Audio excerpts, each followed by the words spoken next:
let us have a discussion regarding molecular orbital theory. Again, once you know the formation of compounds with the help of valence bond theory,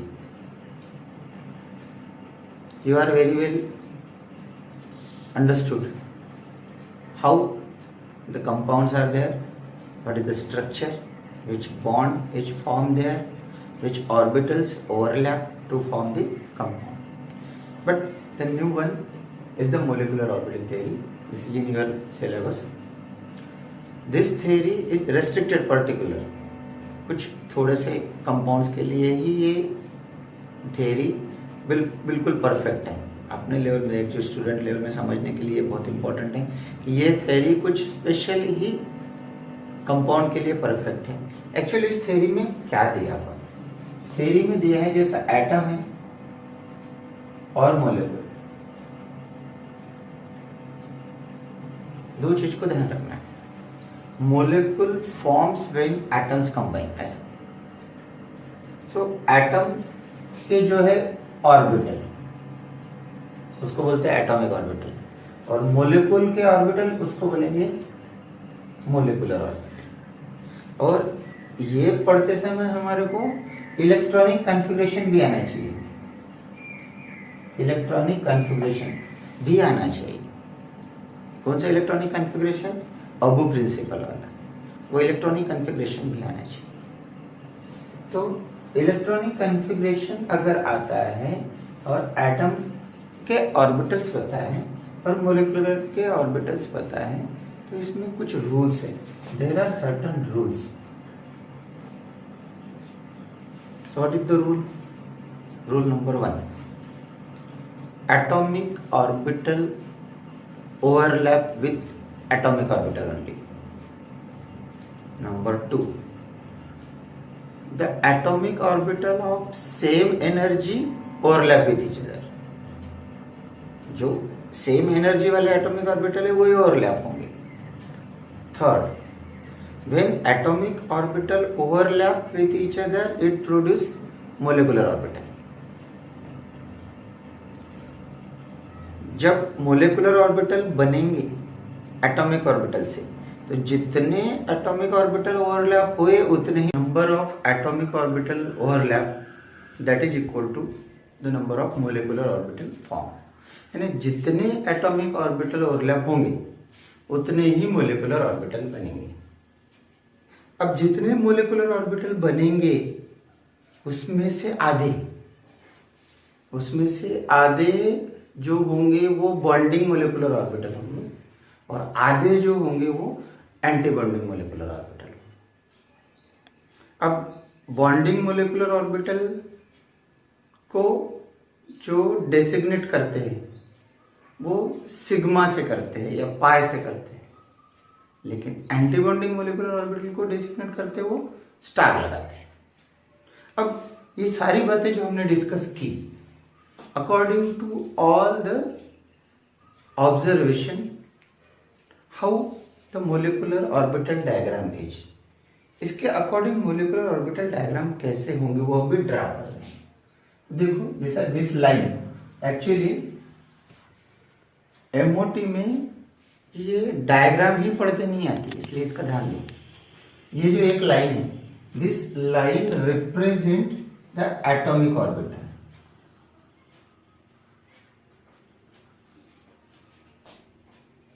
This line is for one atom and this is another line and this line is for another atom. So this is the again atomic orbital of another atom. Okay. Now as per Abu principle, the first come atomic orbital is 1s. And the energy of 1s of one atom and energy of 1s of another atom is same. So this is also 1s. After 1s there is 2s. 1s के बाद क्या आएगा? 2s. तो ये हो गया 2s. दोनों की एनर्जी सेम होंगे ना, इसलिए सेम. ये हो गया 2s. उसके बाद आएगा 2p, उसके बाद आएगा 2p। ये देखो ये हो गया 2s, हो गया 2s, एक एटम, दूसरा एटम, ये आएगा 2p। तो 2p में 3 होंगे, इसको 2p में 3 होंगे, 1 2 3, this is 2p, but this is 2px, 2py, 2pz, यहां पर भी 3 होंगे, 2px, y और z, ये 2p ऑर्बिटल। यहां पर भी हम लोग ऐसे समझने के लिए ड्रॉ करते हैं। So the increasing order of energy level of the orbital is this. ये ऑर्बिटल इसी के साथ ओवरलैप होगा, 2 ओवरलैप होंगे तो 2 बनाएंगे, ये 2 ओवरलैप होंगे 2 बनाएंगे, 6 ओवरलैप होंगे तो 6 बनाएंगे। अभी हम ये समझते हैं कि ये 2 ऑर्बिटल आपस में ओवरलैप होंगे तो एक इतने में आएगा, ये वाला ऑर्बिटल ओवरलैप होगा तो एक इतने में आएगा,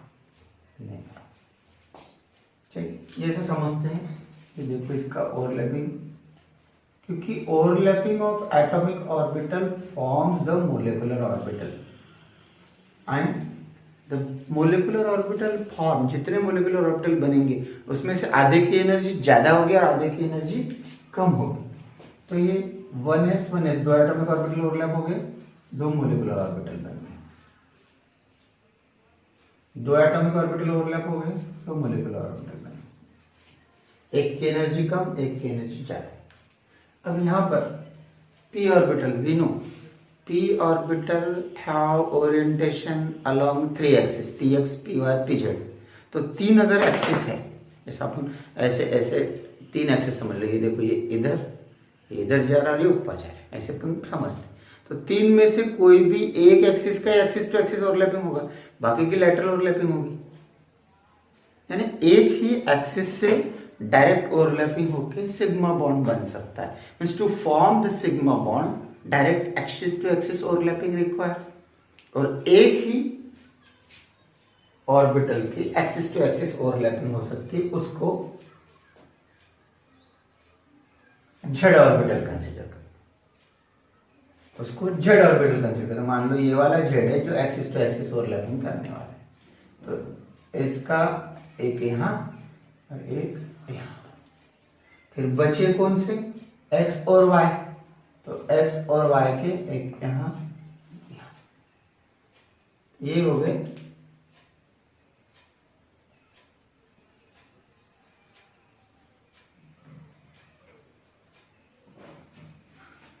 अब समझ लो, ये z ऑर्बिटल, ये z ऑर्बिटल और x और y, x और y,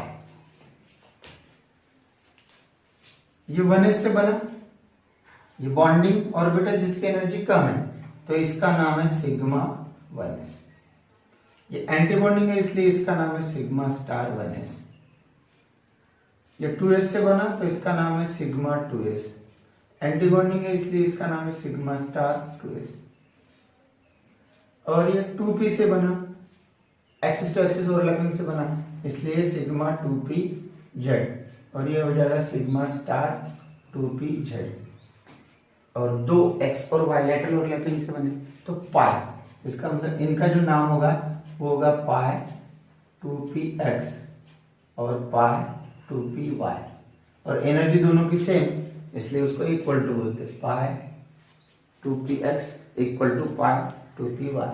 और ये जो होंगे पाई 2px और पाई 2py, इसमें क्या करना पड़ेगा, स्टार लगाना पड़ेगा, this is pi star 2px pi star 2py, ठीक है। So now the increasing order of energy level is from this end this position, बीच वाली जो पोजीशन है ना, बीच वाली position is the molecular orbital, this is molecular, ये एटॉमिक ऑर्बिटल, ये एटॉमिक ऑर्बिटल, ये मोलिकुलर ऑर्बिटल, यानी एक एटम दूसरा एटम मिलके मोलिकुल बना, ऐसा कंसेप्ट है। और इलेक्ट्रॉन की फीलिंग यहां होगी ऐसे इंक्रीजिंग ऑर्डर। तो सबसे पहले क्या आएगा, इंक्रीजिंग ऑर्डर ऑफ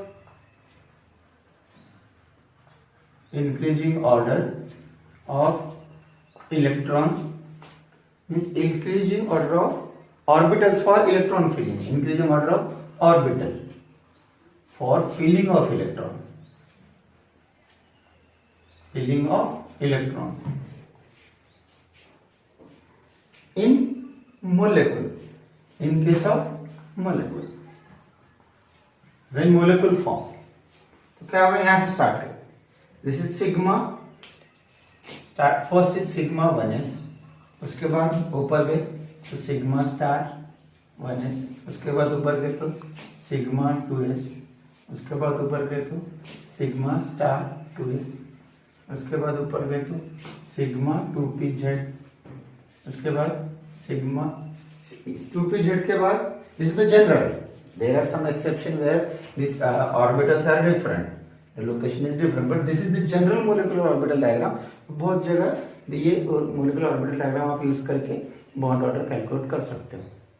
ओके, तो पहले ये देखते हैं. तो ये सिग्मा 2pz के बाद पाई 2px और pi 2py, this is pi 2px equal to pi 2py, comma फिर pi star 2px equal to pi star 2py, उसके बाद sigma star 2pz. So this is the increasing order of energy level in the molecular orbital. इसमें भी आपको दो बातें याद रखना है. Number 1, s orbital, p orbital, maximum occupying capacity. p orbital में ज्यादा से ज्यादा 6 इलेक्ट्रॉन रहते हैं और हर सब ऑर्बिटल में ज्यादा से ज्यादा 2 इलेक्ट्रॉन्स रहते हैं.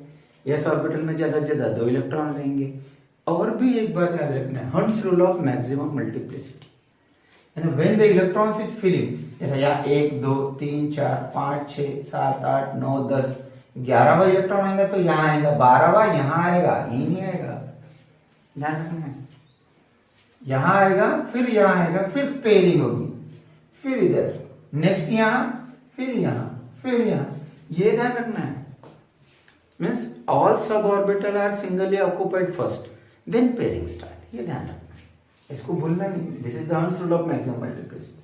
अब according to this molecular orbital diagram, when we calculate the bond order for any diatomic molecule, 2 atom वाला मोलिक्यूल, बॉन्ड ऑर्डर अगर कैलकुलेट करते हम तो बॉन्ड ऑर्डर सीधा सीधा समझने के लिए, बॉन्ड ऑर्डर मतलब 2 एटम, मतलब डायटोमिक मोलिक्यूल की बात कर रहा हूं. 2 एटम के बीच में कौन सा बॉन्ड होगा, कितने बॉन्ड होंगे, that is the bond. Simple. और फार्मूला क्या है, number of bonding electron minus number of anti bonding electron divided by 2. Number of bonding electron minus number of anti bonding electron divided by 2. बहुत easy काम. Bond order means number of bond. हम लोग shortcut में इसको बोल सकते हैं number of bonds in between the atoms. अब एग्जांपल लेते हैं, स्टार्टिंग करेंगे. Number 1 example, hydrogen atomic number 1. So the electronic configuration is 1s1. 2 hydrogen हैं, 2 हाइड्रोजन 1s1 वाले. इमेजिन करो 1s1 है तो ये इतनी जो ऊपर वाली फिगर है उसकी आवश्यकता ही नहीं है, तो इतनी फिगर की आवश्यकता है हाइड्रोजन के लिए. तो समझो ये हाइड्रोजन की फिगर इतनी, ये छोड़ दो थोड़ी देर के लिए छोड़ देते हैं. इतनी ही फिगर है हाइड्रोजन की. तो क्या होगा, इस फिगर में 1s1 मतलब यहाँ 1 इलेक्ट्रॉन रहेगा, ये 1 हाइड्रोजन, दूसरा यहाँ पे 1 इलेक्ट्रॉन रहेगा, दूसरा हाइड्रोजन, फिर ये 2 इलेक्ट्रॉन्स टोटल, तो दोनों के दोनों यही आएंगे, दोनों मिलके 2 bond, 2 atomic orbital, 2 molecular orbital बना है. नंबर ऑफ इलेक्ट्रॉन्स 2 यहाँ से शुरू हो जाएंगे, फिर होना इधर में. तो anti bonding orbital will not have the electron. So the bond order is, so electronic configuration. सबसे पहले क्या करेंगे, इलेक्ट्रॉनिक कॉन्फ़िगरेशन हाइड्रोजन के लिए, H2 के लिए. फॉर H2 क्या होगा, sigma 1s2 and sigma star 1s0. So therefore bond order equal to number of bonding electron is 2 minus number of antibonding electron 0. So divided by 2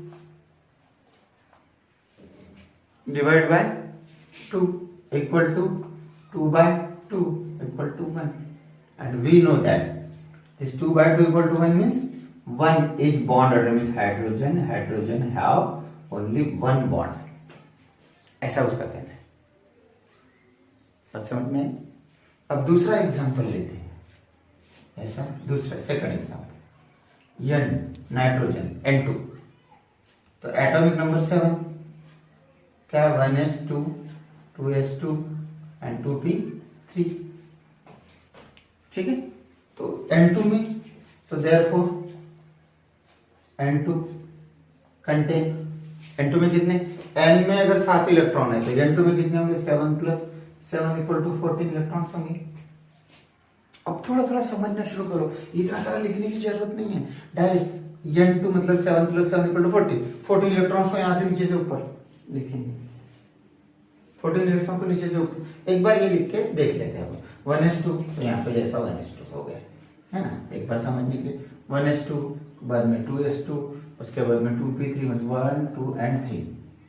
ठीक है. यहाँ पे 1s2 2s2 and 2p3 1 2 and 3. Okay. सो यहाँ पे 2 और 2 4 है, तो यहाँ पर भी 2 और 2 4 हो गया एंटी बॉन्डिंग में. यहाँ 2 और 2 4 है तो यहाँ 2 होंगे, यहाँ 2 होंगे 4. अब यहाँ देखो 3 plus 3 equal to 6. So 6 electron. How the 6 electrons are distributed? 1 2 3 4 5 6. There is no electron in antibonding. Therefore, if you calculate the bond order for nitrogen, number of bonding electron, ध्यान दो. Bonding electron मतलब ये 2, ये वाले 2 और ये वाले 6. 2 4 और 6 और 4 10, तब 10 माइनस बॉन्डिंग कितने हैं, 2 और 2 4 और ये 6 और 4 10 हो गए. 10 बॉन्डिंग. एंटी बॉन्डिंग कितने हैं, 2 और ये 2 4. Only 4 are anti bonding. Divide by 2 equal to 6 by 2 equal to 3. इसीलिए नाइट्रोजन में ट्रिपल बॉन्ड होता है, ऐसा बोलना है. Got it. इसीलिए नाइट्रोजन में ट्रिपल बॉन्ड होता है. अब इसके लिए ये कैलकुलेशन करने के लिए 14 इलेक्ट्रॉन्स को डायरेक्ट डिस्ट्रीब्यूट कर सकते हैं, नहीं लिखते हुए भी. अगर ये फिगर आपको ध्यान में रहती है तो देखो 14 2 4 6 8 10 12 14 खत्म. ओके. और यहाँ पे कहीं भी इलेक्ट्रॉन सी मोलिक्यूल में नाइट्रोजन, ये N2 के मोलिक्यूल की बात करते हैं. This is the molecular orbital diagram for N2 molecule.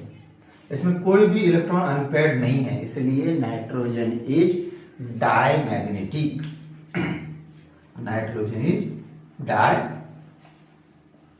magnetic, but we know that oxygen is paramagnetic, and the paramagnetic behavior of oxygen cannot be explained by valence bond theory. Valence bond theory से oxygen का paramagnetic behaviour explain नहीं हो पाया, इसलिए ये molecular orbital theory explain कर सकी. So this molecular orbital theory is able to explain the paramagnetic behaviour of oxygen. This is only one point. ये भी एक पॉइंट है जिससे दिस थ्योरी इज एक्सेप्टेबल. कैसे देखते हैं? एग्जाम्पल मैं अभी डायरेक्ट बता रहा हूं. O2 में डायरेक्ट O2 में 8 + 8 इज इक्वल टू 16 इलेक्ट्रॉन. ठीक, 8 इलेक्ट्रॉन मतलब 1s2 2s2 2p4 होंगे ना, तो यहां पर एक इलेक्ट्रॉन बढ़ेगा ना, यहां एक बढ़ेगा, तो 18 इलेक्ट्रॉन 8 प्लस 16 इलेक्ट्रॉन का डिस्ट्रीब्यूशन कैसे होगा? 2 4 6 8 10 12 14 15 और 16। देखो now the bond order in case of oxygen, bond order equal to again 10 minus, ध्यान दो 10 माइनस मैंने पहले लिख दिया, गलत तो नहीं हुआ? देखो 2 4 और ये वाले 6 10 10 बॉन्डिंग 10 और एंटी बॉन्डिंग कितने हो गए? 2 4 और 2 6, कितने? 2, ये 2 4 और ये 2 6। 10 minus 6 by 2 equal to 4 by 2 equal to 2। इसीलिए ऑक्सीजन ऑक्सीजन में डबल बॉन्ड होता है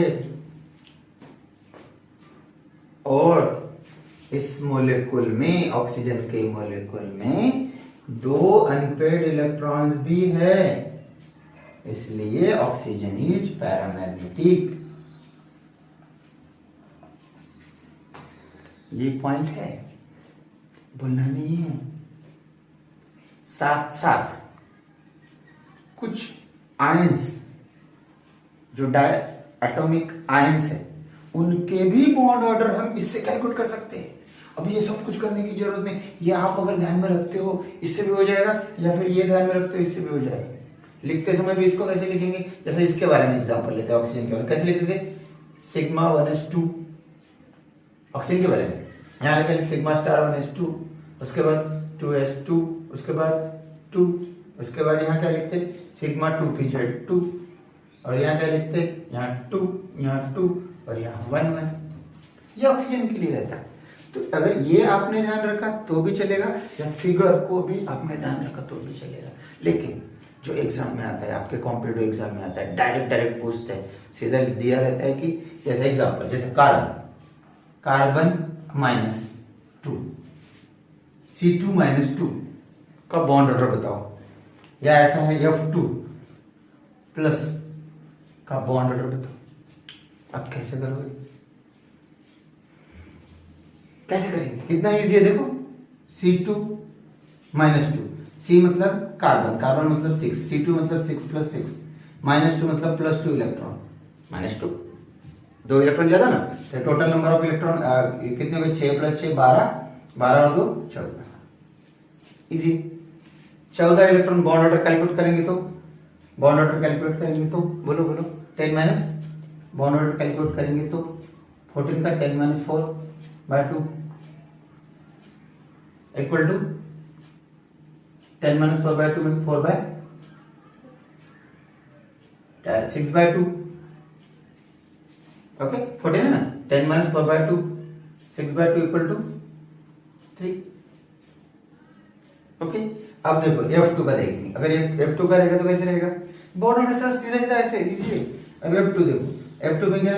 F मतलब 9, 2 मतलब 9 + 9, अब 9 + 9 और यहाँ पॉजिटिव चार्ज मतलब एक इलेक्ट्रॉन कम हो गया, तो एक इलेक्ट्रॉन कम करना पड़ेगा, एक इलेक्ट्रॉन कम करना पड़ेगा, तो 9 + 9 - 1 18, मतलब ये हो गया 17। 9 + 9 18 - 1 17। तो फिर इसका बॉन्ड ऑर्डर कैसे कैलकुलेट करेंगे? फिर वही फार्मूला 10 - 7 डिवाइड बाय 2, ये धीरे धीरे आ जाता है, धीरे धीरे आ जाता है। 10 - 7 डिवाइड बाय 2 मतलब 10 - 7 कितने होते हैं? 3 डिवाइड बाय 2, इसका मतलब 1.5। Means the fraction order can also be calculated with the help of molecular orbital theory. और आपको एग्जाम में वही आता है, N2 प्लस करके देखना, N2 minus, C2 + 2, C2 plus, F2, O2 minus, ऐसे आते हैं। आयंस के बॉन्ड ऑर्डर कैलकुलेट करना आता है। And this is all about the molecular orbital theory. बहुत इजी है, और जहां तक मुझे ऐसा लगता है कि आप लोग भी बहुत ही अच्छे से अंडरस्टैंड करते हैं। और मोलिकुलर ऑर्बिटल थ्योरी का इतना ही है सिलेबस में, किसी के भी बॉन्ड ऑर्डर आप कैलकुलेट कर सकते हैं, चाहे वो डायटोमिक मोलिकुल हो, चाहे वो डायटोमिक आयंस। ओके।